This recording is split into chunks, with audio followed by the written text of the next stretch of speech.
Hey, I'm Scott with HHA Sports, and in this video we're going to focus on setting up your multiple pin adjustable sight.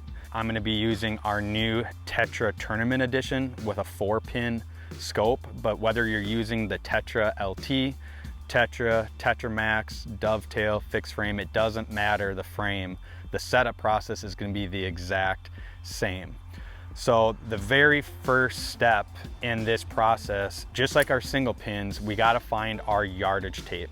And the yardage tape comes into play once we've exhausted our 4 fixed pins. So if we have 20, 40, 50, 60 set up as our fixed pins, what are we going to do after 60? We're going to use our yardage tape. So step number 1 is we're going to find our yardage tape. And to do that, we're going to start off by sighting in at 20 yards. So finding the yardage tape is the exact same process as it is with our single pin sights. You have to shoot 20 and you have to shoot 60. Unlike with a single pin, when we sight in at 20 with a multiple pin, we can adjust our 20 yards using either the individual pin itself, we can use the scope housing, and in this case, since I am using a dovetail, we can adjust the dovetail as well.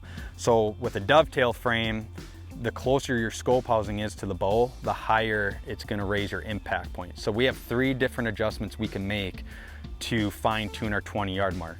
We're going to start off by just adjusting the scope housing first and kind of getting that in an area where we like it, and then we'll make an adjustment to our pin itself to kind of fine tune it.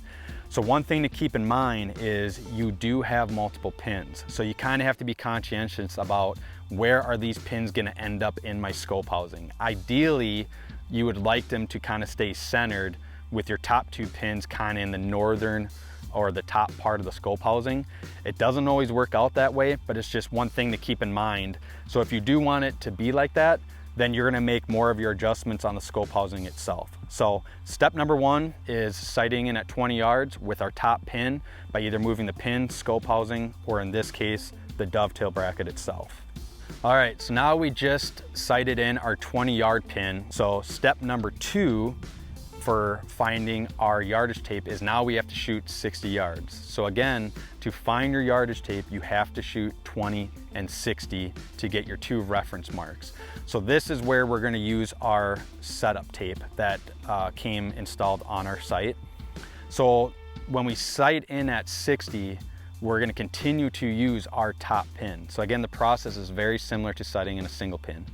So we're going to use our top pin to aim with, but we're going to make all the adjustments on our dial. So we're going to start at probably 30 yards and just slowly work our way back just to ensure we're getting, on target.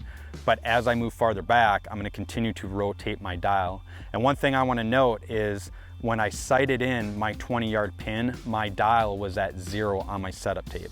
So that's ideal. And that's really where this infinite adjust system comes in handy, is because you can make the majority of your adjustments on the slide itself without having to use your dial. So my 20-yard mark was at 0.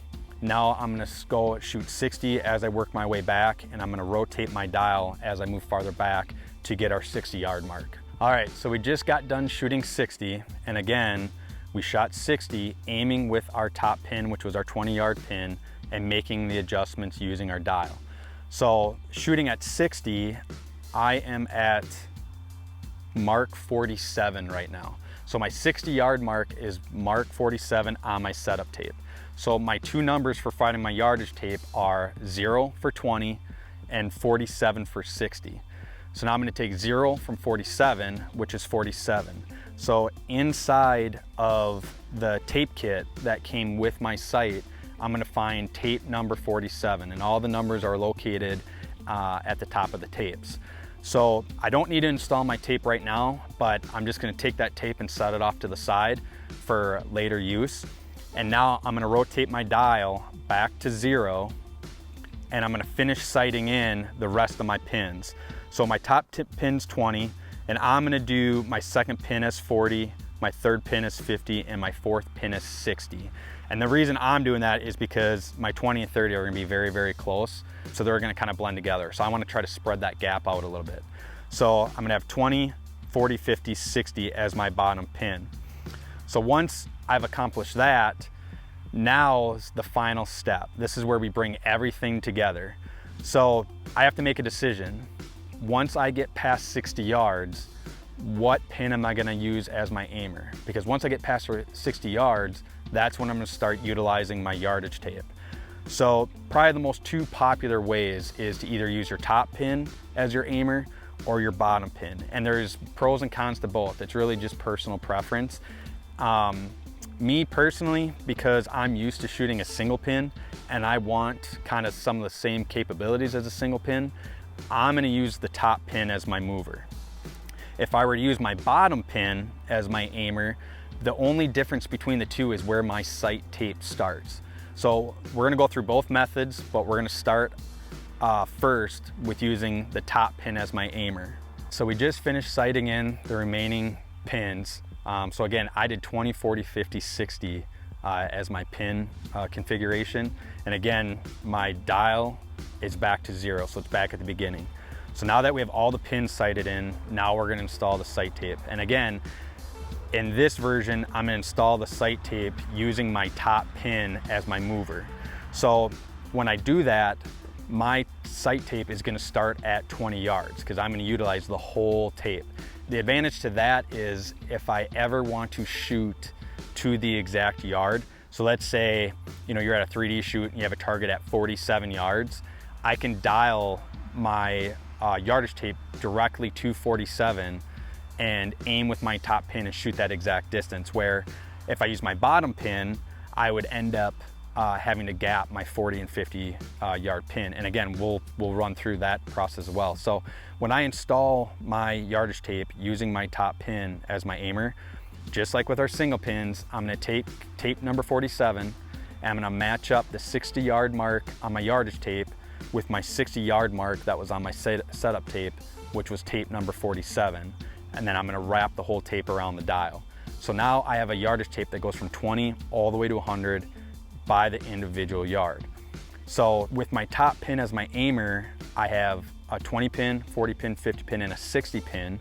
But then if I want to shoot past 60, I'm going to dial to the yardage I want to shoot. So let's say it's 72 yards. I'm going to dial to 72 yards, and then I'm going to use my top pin as my aimer.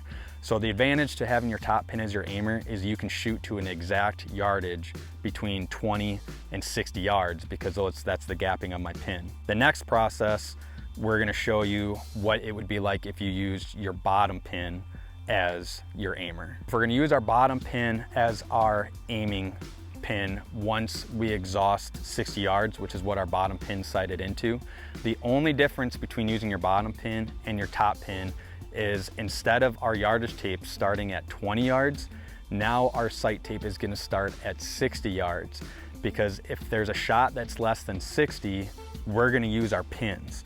If the shot's over 60, we're gonna rotate the dial to that yardage, and then we're gonna aim with our bottom pin.